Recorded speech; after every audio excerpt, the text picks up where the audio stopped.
मतलब जब पूरी दुनिया सोने की खुदाई करना चाहती हो, तब आप सोने की खुदाई करने की बजाय वो सामान बेचो जो खुदाई करने में यूज होगे। इस पिक्चर को देख के आपको लगेगा कि सिर्फ इसे ही स्लेवरी कहा जाता होगा, लेकिन स्लेवरी आज भी एग्जिस्ट करती है, जिसे मॉडर्न डे स्लेवरी कहा जाता है। आज ज्यादातर लोग एक स्क्रिप्टेड लाइफ जीने लगे हैं। स्क्रिप्टेड लाइफ मतलब एक ऐसी माया जाल जो आपको बाहर का कुछ सोचने के लिए अलाव ही ना करे। इसमें आपकी कोई गलती नहीं है, क्योंकि अलग अलग लोगों के द्वारा बचपन से ही आप में इस स्क्रिप्ट को इंस्टॉल करने का काम स्टार्ट कर दिया जाता है। जैसे कि अच्छे मार्क्स लाओ तभी तुम कुछ बन पाओगे। बिजनेस स्टार्ट करना बहुत ही रिस्की काम है बेटा, इसलिए कोई अच्छी कंपनी में जॉब सिक्योर करके सेटल हो जाओ। आपको सिर्फ उतना ही एजुकेशन दिया जाता है कि आप सभी बातों को मान लो, लेकिन उस बातों को क्रॉस चेक करके उसका रियलिटी टेस्ट करना आपको नहीं सिखाया जाता। आज की मॉडर्न हाइपर रियलिटी से आपका ब्रेन वॉश किया जा रहा है। हाइपर रियलिटी मतलब केयरफुली क्राफ्टेड इमेज जो रियलिटी से काफी दूर होती है। दरअसल आज की एजुकेशन सिस्टम बच्चों को अच्छे प्रॉब्लम सॉल्वर बनाने की बजाय उनको एम्प्लॉय बनाने में लगी हुई है। आज mega corporations trillions of dollar spend करते हैं एडवर्टाइजिंग में, सिर्फ आपको ये कन्विंस करवाने के लिए कि अगर आप खुशियां चाहते हो तो कुछ भी करके बस उनकी प्रोडक्ट खरीद लो और माइंडलेसली कंजप्शन किए जाओ। और मीडिया कंपनीज न्यूज, मूवीज और वेब सीरीज के जरिए हर एक सेकेंड बस आपका अटेंशन चाहती है, जिससे वो ज्यादा पैसे अर्न कर सके। मतलब सब लोग आपको उनकी ओर खींच के आपका एक प्रोडक्ट की तरह यूज करना चाहते हैं। आपको बताया जाता है कि सैटरडे और संडे को वर्क नहीं करना चाहिए क्योंकि वो हॉलीडे है। अब आप थोड़ा सोचो कि सभी डेज सेम ही होते हैं, उसे संडे, मंडे और फ्राइडे जैसे नाम हमने ही दिए हैं। आज चारों ओर से आपको एक मॉडल मतलब mediocre, obedient, dependent, entertained and lifeless citizen बनाने की कोशिश की जा रही है। पर अगर आप ये स्क्रिप्टेड लाइफ से बच के फ्रीडम से अपनी जिंदगी जीना चाहते हो तो ये वीडियो आपको पूरा देखना चाहिए, क्योंकि आज मैं एमजे डिमार्को की सेकंड बुक अनस्क्रिप्टेड में से 4 ऐसे प्रिंसिपल्स बताने वाला हूँ जो आपको स्क्रिप्टेड लाइफ से बचाकर अनस्क्रिप्टेड बनने में हेल्प करेंगे, जिससे आप और बेहतर जिंदगी जी सके। First principle is become a producer not a consumer. 1926 में वर्ल्ड्स वर्क मैगजीन के द्वारा एक बहुत ही बड़े बिजनेसमैन का एक इंटरव्यू पब्लिश किया गया, जिसमें उनसे पूछा गया कि क्यों आपने अपने वर्कर्स को सेम सैलरी देते हुए भी सैटरडे और संडे 2 दिनों के लिए छुट्टी देना स्टार्ट किया। तब वो इंडस्ट्रियल टाइटन ने कहा कि consumption powers the scripted mechanism. उन्होंने कहा कि वर्कर्स ही सब कुछ बनाते हैं और यही लोग उसे कंज्यूम भी करते हैं। ज्यादा छुट्टी देने से ये लोग ज्यादा कपड़े, ज्यादा फूड वेराइटीज, फैसिलिटीज और सर्विसेज ट्राई करेंगे, जिससे कंजप्शन बढ़ेगा और उस कंजप्शन को पूरा करने के लिए हम उनसे ही ज्यादा प्रोडक्शन करवाएंगे, जिससे हमारा प्रॉफिट बढ़ेगा और ये लोग इस सिस्टम में फंसते जाएंगे और हमारे लिए ही काम करते रहेंगे। अगर आपको कोई एक्सपेंसिव स्मार्टफोन खरीदने के लिए आपके 1 महीने की सैलरी खर्च करनी पड़ती है तो याद रखें वो 1 महीने तक आपने खुद के लिए नहीं लेकिन उस स्मार्टफोन कंपनी के लिए काम किया होता है। और अगर आप इस ट्रैप से बचना चाहते हो तो आपको अपनी साइड बदलनी पड़ेगी और माइंडलेस कंज्यूमर से प्रोड्यूसर बनना पड़ेगा। जैसे कि दिन भर दूसरों की एडवर्टाइज देख के उनकी प्रोडक्ट खरीदने की बजाय खुद कुछ प्रोड्यूस करो। आपने खरीदी हुई चीजों को स्टडी करो, उसके पैकेजिंग को देखो, कंपनी ने कैसे उस प्रोडक्ट को आपके सामने प्रेजेंट किया, वो सभी छोटी छोटी बातों को नोटिस करो और अपने कंज्यूमर के ग्लासेस उतार के दुनिया को एक प्रोड्यूसर के नजरिए से देखो। अगर आप कंज्यूम कम करोगे तो आपके पास प्रोड्यूस करने का बहुत टाइम बचेगा। एक बहुत ही अच्छी कहावत है कि in a gold rush don't dig for gold, sell shovels. मतलब जब पूरी दुनिया सोने की खुदाई करना चाहती हो तब आप सोने की खुदाई करने की बजाय वो सामान बेचो जो खुदाई करने में यूज होगे। कई लोग शिकायत करते हैं कि डॉक्टर्स से ज्यादा पैसे स्पोर्ट प्लेयर्स अर्न करते हैं, तब वो लॉ ऑफ अफेक्शन के बारे में नहीं जानते होते। लॉ ऑफ अफेक्शन मतलब जितने ज्यादा लोगों को आप पॉजिटिव वे में अफेक्ट करोगे उतने ही ज्यादा पैसे आप अर्न कर पाओगे। और यही रीजन है कि प्लेयर्स डॉक्टर से ज्यादा अर्न करते हैं, क्योंकि हजारों लोग हजारों रुपए की टिकट्स खरीद के उस प्लेयर का मैच देखने जाते हैं। उनके मैच से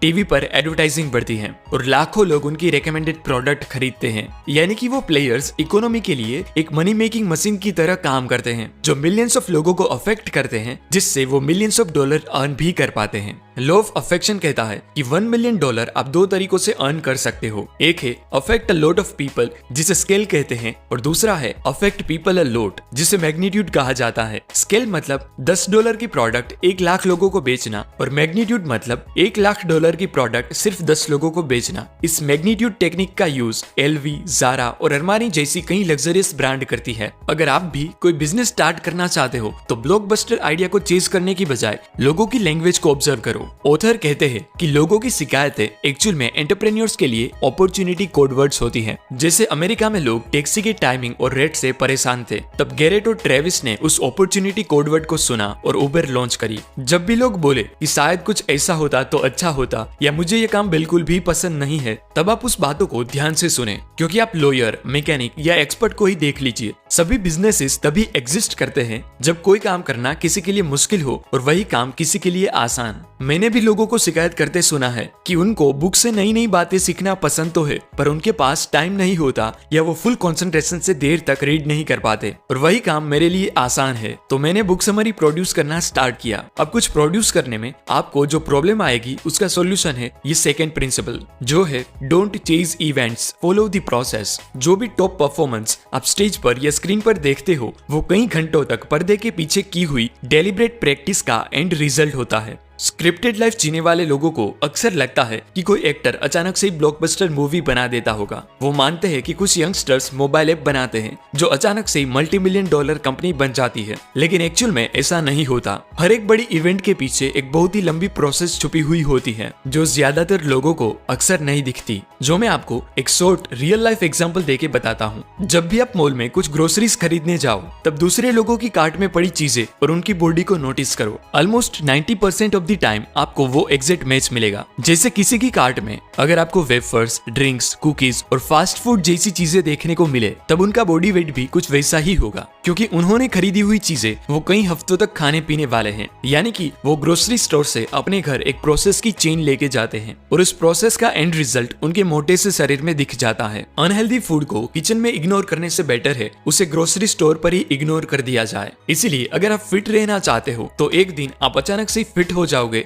ऐसा मत सोचो, पर आपने लिए हुए छोटे छोटे डिसीजंस को चेंज करो, क्योंकि रिजल्ट्स इवेंट्स यानी कि सिर्फ एक डिसीजन से नहीं पर छोटी छोटी प्रोसेसेस से बनते हैं। आपने भी कई ऐसे लोगों को देखा होगा जिसे बिजनेस आइडिया मिलते ही सबसे पहला काम करते हैं लोगो और बिजनेस कार्ड बनाने का, जिसमें लिखा होता है founder and CEO of XYZ company. तब वो एक ऐसी कंपनी के सीईओ होते हैं जिसका ना तो कोई प्रोडक्ट होता है, ना कोई कस्टमर्स और ना ही कोई प्रॉफिट। ऑथर इस अप्रोच को एक्शन फेकिंग कहते हैं, मतलब ऐसी एक्शन जिससे आपके रिजल्ट में कुछ भी फर्क ना पड़े पर आपको लगे कि आप एक्शन ले रहे हो। एग्जाम्पल देके बताऊं तो जिम ज्वाइन करने से पहले ही नाइकी के शूज खरीदना एक्शन फेकिंग है, पर आपके पास जो भी शूज और क्लॉथ्स अवेलेबल हो उसे यूज करके रेगुलरली जिम जाना स्टार्ट करना एक्चुअल में एक्शन टेकिंग है। एक्शन फेकर की वजह से ही हर साल जनवरी में नए चेहरे जिम ज्वाइन करते हैं और मार्च आने तक गायब भी हो जाते हैं। इसीलिए आपको एक्शन फेकर नहीं एक्शन टेकर बनना है, क्योंकि आइडिया का ओनर वो नहीं है जो सबसे पहले उसे इमेजिन करता है, पर वो है जो उस आइडिया को सबसे पहले एग्जीक्यूट करे। जिसका बेस्ट एग्जांपल है इलोन मस्क, क्योंकि दुनिया क्लीन एनर्जी, इलेक्ट्रिक कार और ट्रक की बातें करती रही और इलोन मस्क ने उसे बना के दुनिया के सामने प्रेजेंट भी कर दिया, क्योंकि इलोन मानते हैं कि लोग बस उनके प्रॉब्लम का बेस्ट सॉल्यूशन चाहते हैं। उनको आपकी डिग्रियां, मार्क्स और अवार्ड से कोई फर्क नहीं पड़ता। इसीलिए मैटर करता है तो सिर्फ आपका आउटपुट और कुछ नहीं, पर वो डिजायर्ड आउटपुट पाने के लिए आपको प्रोसेस को फॉलो करना ही पड़ेगा। क्योंकि अमेज़न की शुरुआत भी सिर्फ एक लाइन की कोडिंग से हुई थी और हैरी पॉटर की बुक सीरीज भी एक पैराग्राफ लिखने से ही स्टार्ट हुई थी।